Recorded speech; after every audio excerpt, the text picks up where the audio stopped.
Hello दोस्तों, कैसे हैं आप सब। दिल से स्वागत है आप सभी का मेरे चैनल नॉवल बॉय डॉन पर। अगर आप नए हैं तो प्लीज़ चैनल को सब्सक्राइब जरूर कर लें और बेल आइकन दबा दें ताकि हमारे हर नए एपिसोड की खबर आपको सबसे पहले मिले। तो चलिए अब बिना देर किए शुरू करते हैं आज की कहानी। और हाँ, अगर आपको ये कहानी अच्छी लगे तो पक्का जाकर प्लेलिस्ट से इसके बाकी एपिसोड भी सुनिएगा, पूरा मज़ा आएगा। धन्यवाद दोस्तों, चलिए अब कहानी की दुनिया में खो जाते हैं।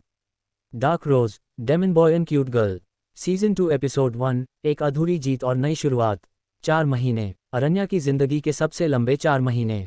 वीर के जाने के बाद उसका हर दिन वीर की याद में जला और हर रात सवालों में बुझा।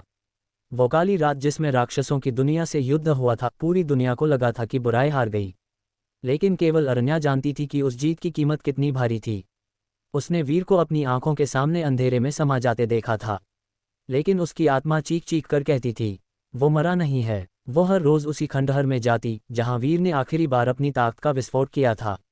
वहां अब सिर्फ राख थी, लेकिन उस राख में एक किताब मिली थी, रोज ऑफ रेज, एक रहस्यमयी जादुई ग्रंथ जो केवल शुद्ध आत्मा ही पढ़ सकता था। अरण्या ने उसे पढ़ा और हर पन्ना उसकी आत्मा में आग भरता गया। उसने खुद को साधना में लगाया। दिन में वो सामान्य लड़की दिखती, रात में एक नई रोशनी की रक्षक बन जाती, श्वेत रक्षक, जिसे अब दूसरी दुनिया के लोग भी पहचानने लगे थे। योजक चिन्ह, योजक चिन्ह, योजक चिन्ह। आकाशगंगा दूसरी ओर, ब्रह्मांड की सीमा से परे एक बर्फीली वीरान घाटी। वहां एक झील थी, पर ये कोई आम झील नहीं थी। ये वो झील थी जहां मृत आत्माएं भी सर्दी से कांपती थीं।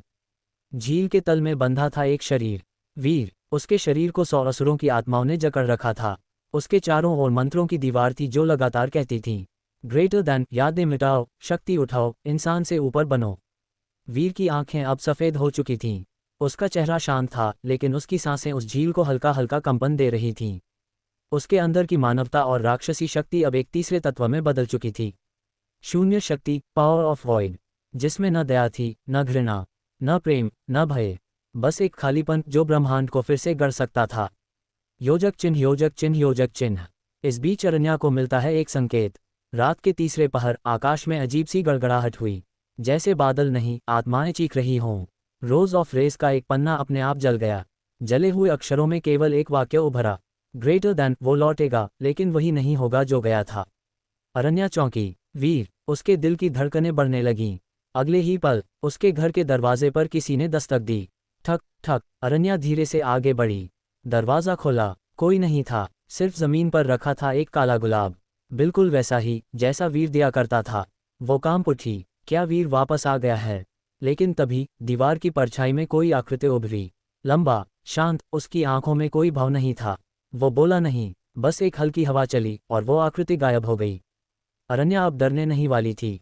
उसने अपना हाथ उठाया और रोज ऑफ रेस से चमकता हुआ मंत्र बोला, जन्म दो नई कहानी को। और तभी उसके सामने खुल गया एक द्वार, जो कहीं और नहीं बल्कि उसी झील की ओर खुलता था जहां वीर बंधा था। योजक चिन्ह, योजक चिन्ह, योजक चिन्ह। फायर, अब शुरू होती है असली कहानी। वीर की यादें क्या लौटेंगी। अरण्या, जो अब रक्षक बन चुकी है, क्या उसे पहचान पाएगी। और कौन है वो तीसरा जो इस बार कहानी का असली खेल चलाने वाला है। अगला एपिसोड जरूर सुनिएगा, क्योंकि सीजन 2 एपिसोड 2 में वीर और अरण्या की पहली मुलाकात दोबारा, लेकिन इस बार एक रहस्य के साथ। तारांकन, तारांकन। तो दोस्तों, ये थी हमारी आज की कहानी। उम्मीद है आपको सुनकर मजा आया होगा दिल। अगर कहानी अच्छी लगी हो तो एक प्यारा सा लाइक जरूर ठोक दीजिए, थम्स अप का चिन्ह, और कमेंट में बताइए कि आपको सबसे ज़्यादा पसंद क्या आया। अगर आप ऐसे ही और धमाकेदार एपिसोड सुनना चाहते हैं तो चैनल नॉवल बॉय डॉन को सब्सक्राइब करना मत भूलिए और बेल आइकन भी दबा देना, बेल, ताकि अगली कहानी सीधे आपके पास पहुंचे बिना किसी देरी के। मिलते हैं अगले एपिसोड में, तब तक के लिए ख्याल रखिए और कहानी सुनते रहिए। हेडफोन। जय हिंद, धन्यवाद। फोल्डर्ड हैंड्स।